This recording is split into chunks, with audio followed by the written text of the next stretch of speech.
Tommy यूँ देखने में बहुत तगड़ा था। भुकता तो सुनने वाले के कानों के पर्दे फट जाते। डिलडॉल भी ऐसा कि अंधेरी रात में उस पर गधे का भ्रम हो जाता, लेकिन उसकी शानोचित वीरता किसी संग्राम क्षेत्र में प्रमाणित न होती थी। दो चार दफ़े जब बाजार के लड़ियों से उसकी चुनौती दी तो उनका गौरवमर्दन करने के लिए मैदान में आया, और देखने वालों का कहना है कि जब तक लड़ा, जीवन से लड़ा। नखों और दांतों से ज़्यादा चोटें उसकी धूम ने की। निश्चित रूप से नहीं कहा जा सकता कि मैदान किसके हाथ रहा, किंतु जब उस दल को कुमक मंगानी पड़ी तो रणशास्त्रों के नियमों के अनुसार विजय का श्रेय टॉमी को ही देना उचित न्यायाकुल जान पड़ता है।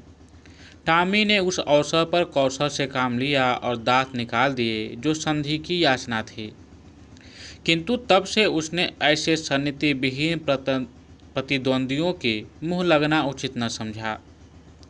इतना शांति प्रिय होने पर भी टॉमी के शत्रुओं की संख्या दिनों दिन बढ़ती जाती थी।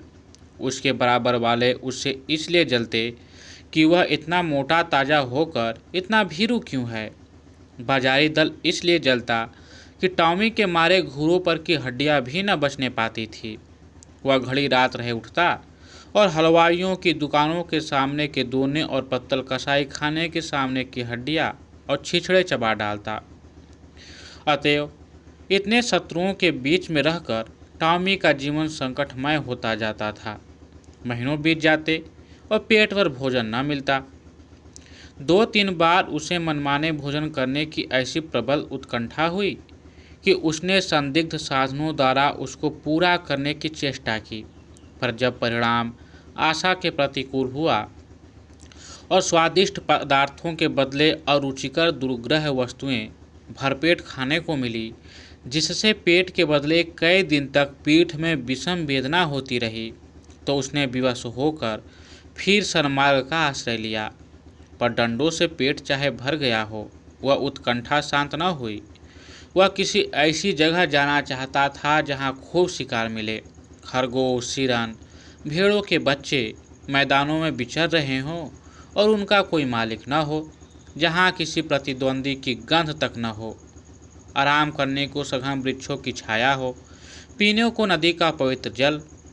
वहाँ मनमाना शिकार करूँ, खाऊं और मीठी नींद सोऊं। वहाँ चारों ओर मेरी धाक बैठ जाए, सब पर ऐसा रौब छा जाए कि मुझी को अपना राजा समझने लगे, और धीरे धीरे मेरा ऐसा सिक्का बैठ जाए कि किसी द्वेषी को वहाँ पैर रखने का साहस ही न हो। संयोगवश एक दिन वह इन्हीं कल्पनाओं के सुख स्वप्न देखता हुआ से झुकाए हुए सड़क छोड़कर गलियों से चला जा रहा था कि सहसा एक सज्जन से उसकी मुठभेड़ हो गई। टॉमी ने चाहा कि वह बचकर निकल जाऊं, पर वह दुष्ट इतना शांति प्रिय न था। उसने तुरंत झपट कर टॉमी का टेटुआ पकड़ लिया। टॉमी ने बहुत अनुनय विनय की, गिड़गिड़ा कर कहा, ईश्वर के लिए मुझे यहाँ से चले जाने दो। कसम ले लो जो इधर पैर रखूं। मेरी सामताई थी कि तुम्हारे अधिकार क्षेत्र में चला आया, पर उस मदांध और निर्दयी प्राणी ने जरा भी रियायत न की। अंत में हार कर टॉमी ने गर्दभ स्वर में फरियाद करनी शुरू कर दी। यह कोलाहल सुनकर मोहल्ले के 2-4 नेता लोग एकत्र हो गए, पर उन्होंने भी दीन पर दया करने के बदले उल्टे उसी पर दंत प्रहार करना शुरू किया। इस अन्यायपूर्ण व्यवहार ने टॉमी का दिल तोड़ दिया। वह जान छुड़ाकर भागा। उन अत्याचारी पशुओं से बहुत दूर तक उसका पीछा किया, यहाँ तक कि मार्ग में एक नदी पड़ गई और टॉमी ने उसमें कूदकर अपनी जान बचाई। कहते हैं एक दिन सबके दिन फिरते हैं। टॉमी के भी दिन नदी में कूदते ही फिर गए। कूदा था जान बचाने के लिए, हाथ लगे मोती। तैरता हुआ उस पार पहुंचा तो वहाँ उसकी चीर संचित अभिलाषाएं मूर्तिमय होती हो रही थी। यह एक विस्तृत मैदान था, जहाँ तक निगाह जाती थी हरियाली की छटा दिखाई देती थी। कहीं नालों का मधु कलरव था, कहीं झरनों का मंदगान, कहीं वृक्षों के सुगंध पुंज थे, कहीं रेत के सपाट मैदान। बड़ा सुरम्य मनोरम दृश्य था। यहाँ बड़े तेज नखों वाले पशु थे, जिनकी सूरत देखकर टॉमी का कलेजा दहल उठता था, पर उन्होंने टॉमी की कुछ परवाह न की। वे आपस में नित्य लड़ा करते थे, नित्य खून की नदी बहा करती थी। टॉमी ने देखा, यहाँ इन भयंकर जंतुओं से पेश न पा सकूंगा। उसने कौशल से काम लेना शुरू किया। जब दो लड़ने वाले पशुओं में एक घायल और मुर्दा होकर गिर पड़ता तो टॉमी लपक कर मांस का कोई टुकड़ा ले भागता और एकांत में बैठकर खाता। विजयी पशु विजय के उन्माद में उसे तुच्छ समझकर कुछ न बोलता। अब क्या था, टॉमी के पौ 12 हो गए। सदा दिवाली रहने लगी। न गुड़ की कमी थी न गेहूं की। नित्य नए पदार्थ उड़ाता और वृक्षों के नीचे आनंद से सोता। उसने ऐसे सुख स्वर्ग की कल्पना भी न की थी। वह मर कर नहीं, जीते जी स्वर्ग पा गया था। थोड़े ही दिनों में पौष्टिक पदार्थों के सेवन से टॉमी की चेष्टा ही कुछ और हो गई। उसका शरीर तेजस्वी और सुगठित हो गया। अब वह छोटे मोटे जीवों पर स्वयं हाथ साफ करने लगा। जंगल के जंतु अब चौंके और उसे वहां से भगा देने का यत्न करने लगे। टॉमी ने एक नई चाल चली। वह कभी किसी पशु से कहता, तुम्हारा फला शत्रु तुम्हें मार डालने की तैयारी कर रहा है। किसी से कहता, फला तुमको गाली देता था। जंगल के जंतु उसके चकमे में आकर आपस में लड़ जाते और टॉमी की चांदी हो जाती। अंत में यहाँ तक नौबत पहुँची कि बड़े बड़े जंतुओं का नाश हो गया। छोटे मोटे पशुओं का उससे मुकाबला करने का साहस न होता था। उसकी उन्नति और शक्ति देखकर उसे ऐसा प्रतीत होने लगा मानो यह विचित्र जीव आकाश से हमारे ऊपर शासन करने के लिए भेजा गया है। टॉमी भी अब अपनी शिकारबाजी के जौहर दिखाकर उनकी इस भ्रांति को पुष्ट किया करता था। बड़े गर्व से कहता, परमात्मा ने मुझे तुम्हारे ऊपर राज्य करने के लिए भेजा है। यह ईश्वर की इच्छा है। तुम आराम से अपने घर में पड़े रहो। मैं तुमसे कुछ न बोलूँगा। केवल तुम्हारी सेवा करने के पुरस्कार स्वरूप तुम्हें में से एकाध का शिकार कर लिया करूँगा। आखिर मेरे भी तो पेट हैं। बिना आहार के कैसे जीवित रहूँगा और कैसे तुम्हारी रक्षा करूँगा। वह अब बड़ी शान से जंगल में चारों ओर गौरवान्वित दृष्टि से ताकता हुआ विचरा करता। टॉमी को अब कोई चिंता थी तो यह कि इस देश में मेरा कोई मुद्दा ही न खड़ा हो। वह सजग और सशस्त्र रहने लगा। ज्यों ज्यों दिन गुजरते थे और सुख भोग का चस्का बढ़ता जाता था, त्यों त्यों उसकी चिंता भी बढ़ती जाती थी।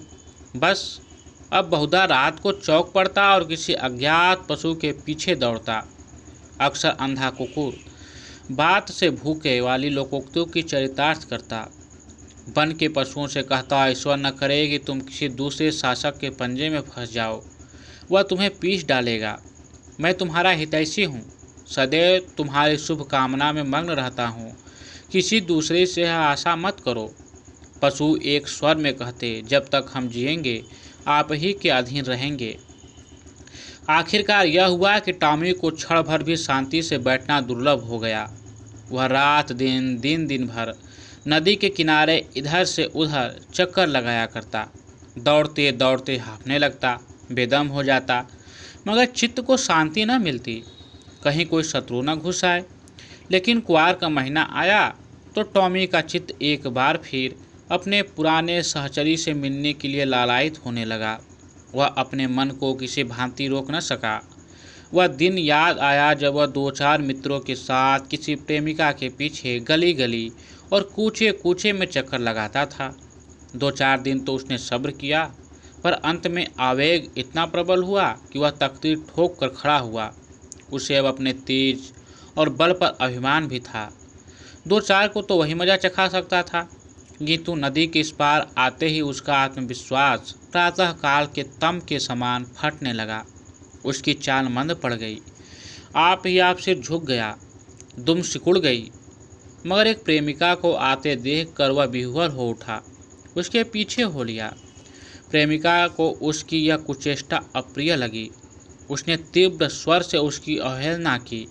उसकी आवाज़ सुनते ही उसके कई प्रेमी आ पहुँचे और टॉमी को वहाँ देखते ही जामे से बाहर हो गए। टॉमी सिसपिटा गया। अभी निश्चय न कर सका था कि क्या करूं कि चारों ओर से उस पर दांतों और नखों की वर्षा होने लगी। भागते ही न बन पड़ा।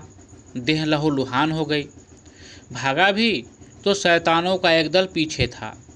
उस दिन से उसके दिल में शंका सी समा गई।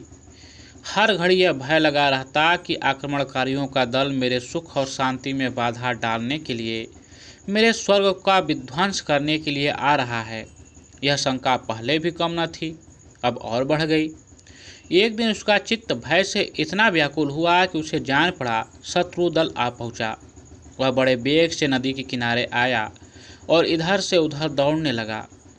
दिन बीत गया, रात बीत गई, पर उसने विश्राम न लिया। दूसरा दिन आया और गया, पर टॉमी निराहार निर्जल नदी के किनारे चक्कर लगाता रहा। इस तरह 5 दिन बीत गए। टॉमी के पैर लड़खड़ाने लगे, आंखों तले अंधेरा छाने लगा। क्षुधा से व्याकुल होकर गिर पड़ता, पर वह शंका किसी भांति शांत न हुई। अंत में 7वें दिन अभागा टॉमी अधिकार चिंता से ग्रस्त, जर्जर और शिथिल होकर परलोक सिधारा। वन का कोई पशु उसके निकट न गया, किसी ने उसकी चर्चा तक न की, किसी ने उसकी लाश पर आंसू तक न बहाए। कई दिनों तक उस पर गिद्ध और कौवे मंडराते रहे। अंत में अस्थि पंजरों के सिवा और कुछ न रह गया।